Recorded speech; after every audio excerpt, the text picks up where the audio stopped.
श्री शिवाय नमस्तुभ्यम। हम सबको पता है कि आज है 6 सितंबर यानी कि हरतालिका तीज का बहुत ही पावन सा दिन है ना।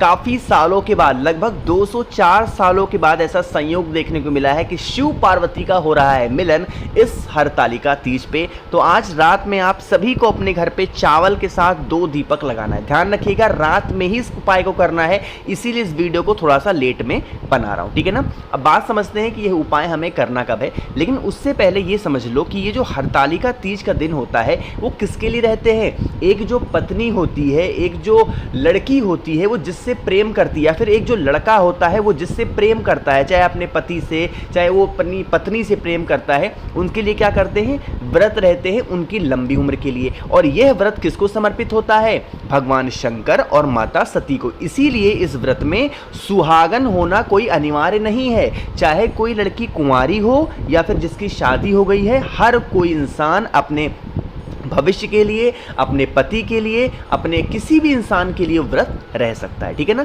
चलो अब बात करते हैं दीपक वाला। शिव पार्वती का दिन है तो दीपक हमें किसके लिए लगाना है, शिव पार्वती के लिए ही लगाना है।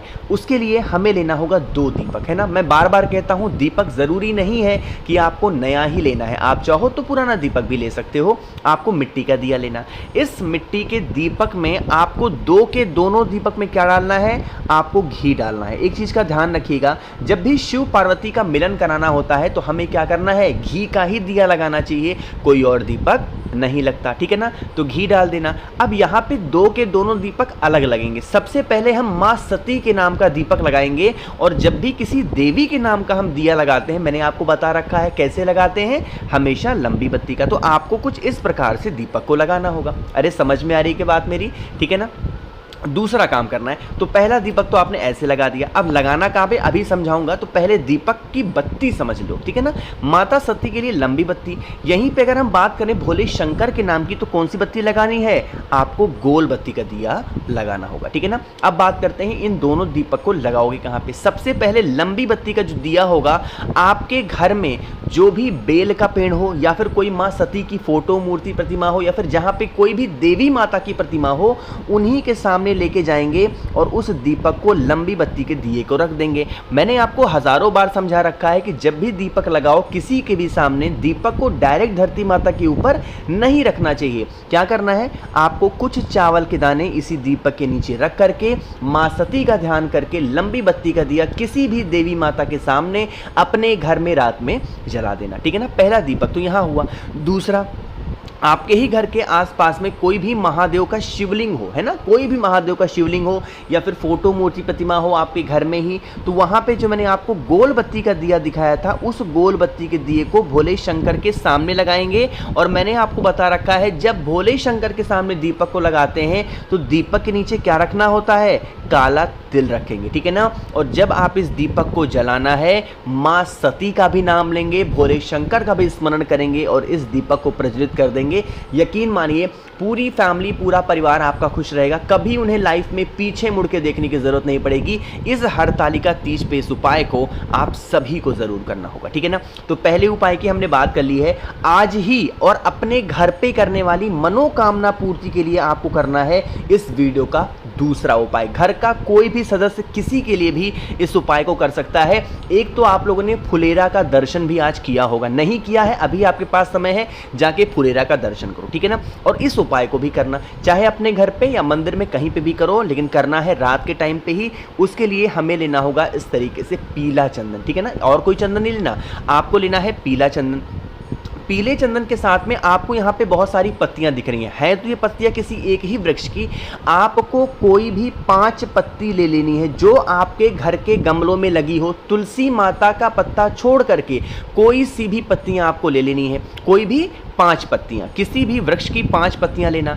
अब उन 5 पत्तियों के ऊपर एक एक बिंदी छोटी छोटी आपको कहाँ लगानी है, उन्हीं पत्तों के ऊपर पीले चंदन की बिंदियों को लगाना होगा।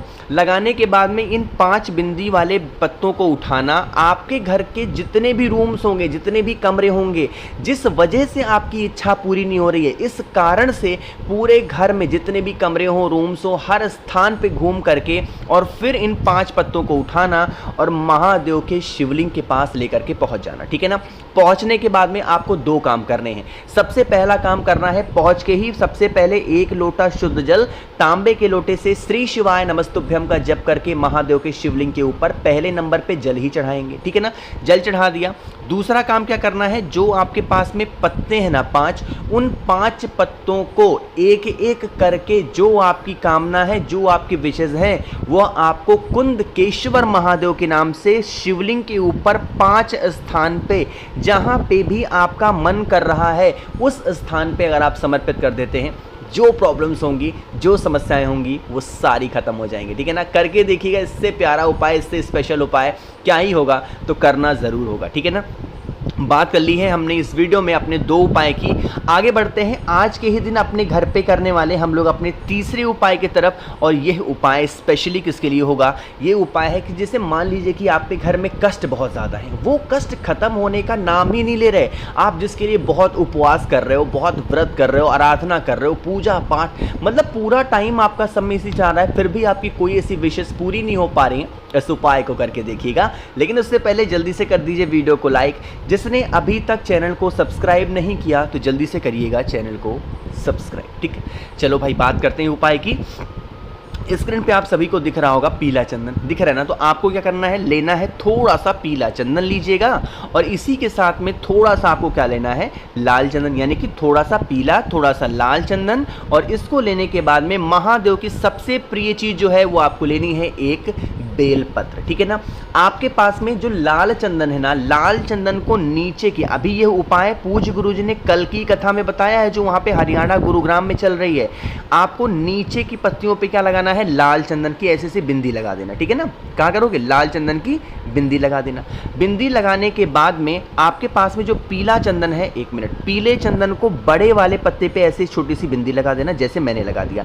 देखो, इतना बात तो सभी को पता होगी, कल गुरुजी ने एक नई बात बताई है। क्या बताई है कि जब भी आप बेलपत्र को समर्पित कर रहे हो महादेव के शिवलिंग के ऊपर, तो कुछ लोगों की आदत होती है इस डंडी को पकड़ करके बेलपत्र को समर्पित करते हैं। यह तरीका गलत होता है। क्या करना है, आपको इस बीच वाली पत्ती को पकड़ना है अपने अंगूठे से, और मतलब अंगूठे से, और अपनी जो सबसे पहली वाली उंगली होती है, पता नहीं क्या बोलते हैं, अनामिका या फिर जो भी होती है, मुझे नहीं पता, मतलब ये वाली, ये अंगूठे के पास वाली ये वाली उंगली जो होती है ना, आपको इस उंगली से और अंगूठे से इस बीच वाले पत्ते को पकड़ना है, और उसके बाद में पहुंच जाना होगा महादेव के शिवलिंग के पास में, और कुंदकेश्वर महादेव के नाम से जो आपकी प्रॉब्लम्स हो, जो आपकी समस्याएं हो, जो आप पे कष्ट हो, उनका स्मरण करते हुए अगर आप समर्पित करके और 1 लोटा जल आज रात में समर्पित कर देते हैं, इस हरतालिका तीज के अवसर पे, बरसों पुरानी जो आपकी कष्ट होंगे, जो प्रॉब्लम्स होंगी, वो हमेशा के लिए खत्म हो जाएंगी। इतनी ताकत होती है हरतालिका तीज पे इस स्पेशल से उपाय को करने की। करना ज़रूर है सभी को, भूलिएगा नहीं, है ना। तो यहाँ पे हम लोगों ने 3 उपाय की बात की। एक आखिरी उपाय की बात करने जा रहे हैं, जो कि हरतालिका तीज का बहुत फेमस, बहुत प्रसिद्ध उपाय है, और इस वीडियो का हमारा आखिरी उपाय। उसके लिए हमें लेना होगा इस तरीके से लाल चंदन। कहोगे भैया यह उपाय किसके लिए है, ये भी उपाय आपकी मनोकामना को पूरी करने के लिए ही होगा। चाहे आपकी मनोकामना हो, बच्चों की हो, वाइफ की हो, हस्बैंड की हो, किसी की भी हो, कर सकते हैं। क्या करना है, लाल चंदन लीजिएगा। लाल चंदन के बाद में फिर से आपको बेलपत्र लेनी है। बेलपत्र को आज रात में ही अपने घर पे लेकर के, और उसी लाल चंदन से बड़े वाले पत्ते के ऊपर एक ओम का निर्माण करना है, जैसे मैंने कर दिया, ठीक है ना। ओम का निर्माण करने के बाद में माता सती का ध्यान करेंगे। किसका, माँ पार्वती यानी माँ सती का ध्यान करके इस बेलपत्र को आपके घर में लगा हुआ जो बेल का पेड़ है, गमले में बड़ा पेड़ है, कहीं पे भी उस बेल पेड़ के नीचे रख करके, और फिर इसी बेलपत्र को उठा करके महादेव के शिवलिंग के ऊपर अगर आप समर्पित कर देते हैं, तो यकीन मानिए जो भी आपकी कामना होगी, जो भी आपकी विशेष होंगी, बहुत दिनों से अधूरी चल रही हैं, वो मनोकामना, वो विशेष आपकी बहुत जल्दी पूरी हो जाएंगे ना। इससे इजी, इससे आसान उपाय आपको कहाँ मिलने वाला है। तो आप सभी को अपने जीवन के कष्टों को दूर करने के लिए, मनोकामनाओं के लिए इस उपाय को करना चाहिए। मैंने कोशिश की आप सभी को अच्छा समझाने की। वीडियो पसंद आई हो तो लाइक करिएगा। कुछ पूछना है, नहीं समझ में आया, नीचे कमेंट सेक्शन में पूछ सकते हैं। मेरे जितने भी भाई बहन आवाज़ मेरी पहली बार सुन रहे हैं, चैनल को ज़रूर सब्सक्राइब करेंगे। श्री शिवाय नमस्तुभ्यम।